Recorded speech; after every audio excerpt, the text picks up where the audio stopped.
What if one leader's vision could transform a war-torn city into the intellectual and artistic center of the world for generations to come? This is the story of Pericles, the statesman who turned Athens into a beacon of democracy, philosophy, and artistic brilliance that still illuminates our world today. Imagine Athens in 461 BCE. The Persian Wars have just ended, leaving Greece exhausted but victorious. The city-state of Athens stands at a crossroads, deciding what kind of society it wants to become. Into this moment steps Pericles, a young aristocrat with a radical vision. He doesn't just want Athens to survive. He wants it to become the greatest civilization the world has ever seen. Pericles comes from privilege, born around 495 BCE to a powerful Athenian family. His father, Xanthippus, commanded the Greek fleet at the Battle of Mycale. His mother, Agariste, descended from the great reformer Cleisthenes. But unlike many aristocrats of his time, Pericles believes passionately in democracy. He surrounds himself with intellectuals, philosophers, and artists. The philosopher Anaxagoras becomes his teacher, shaping his rational, strategic mind. This education sets him apart from other politicians who rely on emotion and tradition. When Pericles rises to power in the 460s BCE, he immediately begins transforming Athenian democracy. He introduces payment for public officials and jury members. This might sound like a small administrative change, but it's revolutionary. For the first time, poor citizens can afford to participate in government without losing a day's wages. Democracy stops being just a privilege for the wealthy. It becomes accessible to ordinary craftsmen, farmers, and laborers. Under his leadership, the assembly becomes the true heart of Athenian power. Any male citizen can speak, debate, and vote on laws. Pericles himself addresses the assembly regularly, using his legendary oratory skills to persuade rather than command. Ancient writers describe his speaking style as thunderous and compelling. The comic playwright Aristophanes jokes that Pericles carries the goddess of persuasion on his tongue. But Pericles understands that democracy needs more than good speeches. It needs symbols, monuments that inspire citizens and showcase Athenian values to the world. In 447 BCE, he launches the most ambitious building program in Greek history. Using funds from the Delian League, an alliance of Greek city-states, he begins reconstructing the Acropolis. The centerpiece of this vision is the Parthenon, a temple to Athena that will take 15 years to complete. Pericles hires the sculptor Phidias to oversee the project. He recruits the architects Ictinus and Callicrates to design a building of perfect mathematical proportions. Thousands of workers quarry marble from Mount Pentelicus, transport massive blocks to the Acropolis, and carve intricate sculptures. The Parthenon isn't just a temple. It's a statement that Athens has achieved something unprecedented in human civilization. The building program extends beyond the Parthenon. The Propylaea, a monumental gateway, welcomes visitors to the sacred hill. The Temple of Athena Nike celebrates Athenian military victories. The Odeon, a covered theatre, hosts musical competitions. Athens transforms into an architectural marvel that attracts visitors from across the Mediterranean world. Pericles doesn't stop with buildings. He makes Athens a magnet for the greatest minds of the age.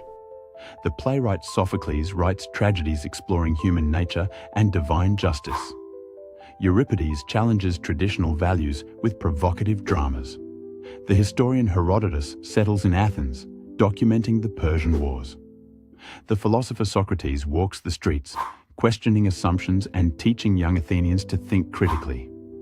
The sculptor Phidias creates masterpieces that define classical Greek art for all time. His statue of Athena Parthenos, standing 40 feet tall inside the Parthenon, becomes one of the wonders of the ancient world. Made of gold and ivory, it represents the goddess of wisdom and warfare, embodying Athenian ideals. Pericles himself lives modestly despite his power. He avoids lavish parties and focuses intensely on public service. His personal life causes scandal when he divorces his wife and begins a relationship with Aspasia, a brilliant foreign woman from Miletus. Aspasia is educated, outspoken, and intellectually formidable. She hosts salons where philosophers and politicians debate ideas. Conservative Athenians criticize Pericles for this unconventional partnership, but he remains devoted to her. In 431 BCE, tensions with Sparta explode into the Peloponnesian War. Pericles develops a controversial strategy. He orders all Athenians to abandon the countryside and shelter behind the city's long walls. The powerful Athenian navy will protect supply lines while Sparta's army exhausts itself. It's a sound strategy, but it has devastating consequences no one anticipates. Crowded conditions inside the walls create a perfect environment for disease. In 430 BCE, a terrible plague strikes Athens. Ancient sources describe horrific symptoms: fever, inflammation, desperate thirst, and painful lesions. The disease kills perhaps 1/3 of Athens' population. Bodies pile up in the streets. Traditional funeral rites collapse. Social order breaks down as people lose hope. Pericles loses his sister, both his legitimate sons, and many close friends to the plague. The Athenian assembly, looking for someone to blame, turns on him. They fine him for misuse of public funds and temporarily remove him from office. It's a bitter moment for a man who dedicated his life to Athens. But the Athenians soon realize their mistake. No other leader possesses Pericles' strategic vision and oratory power. They reinstate him, but the damage is done. In 429 BCE, Pericles himself contracts the plague. He dies after a long illness, ending an era. Before his death, Pericles delivers his most famous speech, the funeral oration of 430 BCE.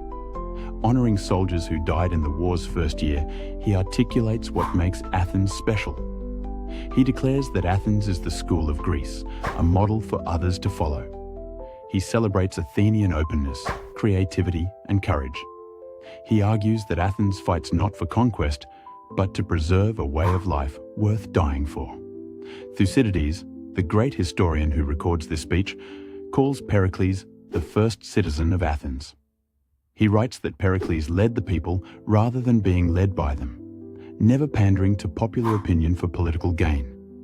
Yet we must acknowledge the contradictions in Pericles' Athens. This democracy excluded women, slaves, and foreigners from citizenship. The magnificent buildings were partly funded by tribute from allied cities who had little choice but to pay. The Athenian Empire, for all its cultural achievements, could be harsh and domineering toward weaker states. Pericles' vision of democracy was limited by the standards of his time. Still, the principles he championed, political participation, public debate, accountability of leaders, and investment in culture, resonate powerfully today. Modern democratic institutions, from parliaments to jury systems, trace their ancestry to ancient Athens. The Parthenon still stands on the Acropolis, weathered but magnificent after 2,500 years. It reminds us that societies are remembered not just for their military might, but for their cultural achievements. Pericles understood that great civilizations invest in beauty, knowledge, and ideas that outlast any individual life. When we visit museums and see Greek sculptures, when we attend theatrical performances, when we participate in democratic processes, we're experiencing Pericles' legacy.